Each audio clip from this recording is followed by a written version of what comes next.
হাউন আঙ্কেলের মতন হয়েছে স্পেশাল হাউন আঙ্কেল। আসলে রান্নাটা খুবই টেস্ট হয়েছে মাংসের মতো। আজকে আমি আপনাদের সাথে স্পেশাল ভাবে মাগুর মাছের রেসিপি শেয়ার করব। আসসালামু আলাইকুম, কেমন আছেন সবাই? এই তো আলহামদুলিল্লাহ, আমিও ভালো আছি সবার দোয়ায়। যা হোক, এখানে দেখুন দুইটা মাগুর মাছ। এই দুইটা মাগুর মাছ কিন্তু কি আমার স্বামীর বন্ধু দিয়েছে ওকে। এটা কিন্তু কিনে আনা হয় নাই, ওর বন্ধু ওকে বাইরে গেছিল, তাই ওর শাশুড়ির পুকুর থেকে এই দুইটা মাগুর মাছ দিয়েছে। এখন মাগুর মাছগুলা দেখে তো আমার মাথায় নষ্ট, কি করে পরিষ্কার করবো? খসখসে পাতায় না, অনেকক্ষণ ডললাম, উঠে না, কিছু হয় না। তারপরে কি করলাম, একটু গরম ভাতের মাছ দিয়ে হালকা গরম করে তারপর উপরে চামড়াগুলা ছিলে একদম গরুর মাংসের মতো করে কেটে নিয়েছি। দেখুন কত সুন্দর, একদম পরিষ্কার। উপরে চামড়াটা যখন ফেলে দিয়েছি, পুরাই মাংস, একদম মাংসের মতো টুকরা টুকরা করে কেটে নিয়েছি। কেটে নেওয়ার পরে তারপর কি করলাম, ধুয়ে পরিষ্কার করে নিয়েছি। তারপরে রান্না করার জন্য কিছু মশলা পাটাতে নিয়ে নিলাম। রসুন, আদা, জিরা, কাঁচামরিচ, 3টা এলাচ, একটা দারুচিনি, গোলমরিচ, তারপরে নিয়ে নিলাম পেঁয়াজ। এগুলাকে এখন পিষে নিবো পাটাতে। পাটাতে পিষে নিচ্ছি। এখান থেকে আমি তারপরে চুলার পর একটা ফ্রাই প্যান বসিয়ে দিয়েছি। ফ্রাই প্যানের মধ্যে তেল দিয়ে দিয়েছি। তেলটা গরম হয়ে যাওয়ার পরে মাছগুলা ভেজে নিচ্ছি। আসলে অনেকেই অনেকভাবে এই মাগুর মাছটা খেয়ে থাকে, কিন্তু কি আজকে আমি অন্যভাবে, অন্য স্টাইলে এই মাগুর মাছটা রান্না করবো। আসলে ঘরের মধ্যে কেউই মাগুর মাছ খেতে চায় না। মাগুর মাছটা সহজে কিনা হয় না, কারণ ঘরে খায় না কেউ। যা হোক, ওর বন্ধু যখন দিয়েছে তখন এই মাছটাকে তো খেতেই হবে, ফেলে তো আর দেওয়া যাবে না। কথায় আছে না, আল্লাহ রাস্তি আলকাতরাও বালা। সেই আলকাতরা তো এখন পরিপাটি করে রান্না করতে হবে। যা হোক, পরিপাটি করে রান্না করার জন্য মাছগুলোকে ভেজে তুলে নিলাম। তারপরে এই যে দুইটা পেঁয়াজ দিয়ে দিলাম। পেঁয়াজটাকে একদম বাদামি কালার করে ভেজে নিয়েছি। নেওয়ার পরে এখন কি করতেছি, এখানে এখন যে মশলাগুলো বেটে রেখেছি ওই মশলাগুলো দিয়ে দিব। মশলাগুলোকে দিয়ে একটু ভালোভাবে নাড়াচাড়া করে ভেজে নিতে হবে। আসলে মশলাটা একটু ভালোভাবে নাড়াচাড়া করলে মশলা যে আলাদা যে গন্ধ থাকে ওই গন্ধটা বের হয়ে যাবে। তারপর আমি এখানে একটু পানি দিয়ে দিয়েছি। ভালো করে নাড়াচাড়া করার পরে এই পানিটা দেওয়ার পরে এখন আমি হলুদ গুঁড়া দিয়ে দিয়েছি 1/2 চামচ, আর মরিচের গুঁড়া দিয়ে দিয়েছি 1.5 চামচ। আসলে যে যেমন জাল খাবে তেমন দিবে। তারপরে দিয়ে দিলাম স্বাদ মতন লবণ। দিয়ে আবার একটু গরম মশলার গুঁড়া দিয়ে দিয়েছি 1 চামচ। দিয়ে এখন একটু মশলাটাকে ভালোভাবে নাড়াচাড়া করে কষিয়ে নিচ্ছি। মশলাটাকে যত কষাবেন আপনার তরকারির স্বাদটাই কিন্তু কি অন্যরকম হয়, মানে একটু বেড়ে যায় তরকারির স্বাদটা। যা হোক, আমি মশলাটাকে কষানোর জন্য আমি আবার একটু পানি দিয়ে দিয়েছি। পানিটা দিয়ে এখন আমি আবার ভালোভাবে মশলাটাকে লাড়াচাড়া করে কষিয়ে নিব।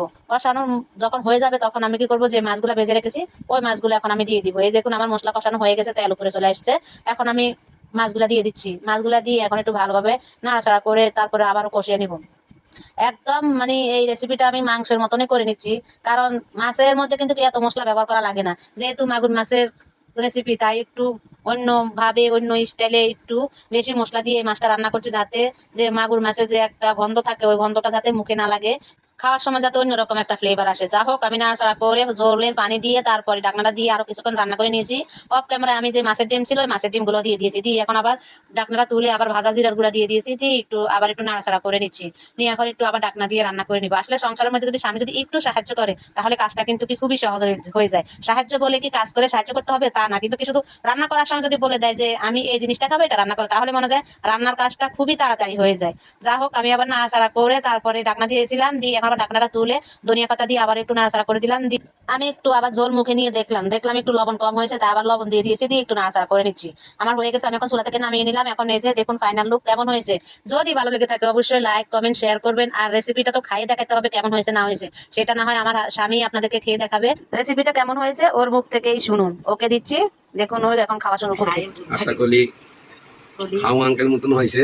হাউ আঙ্কেলের আমি খুঁজে পাইলাম না।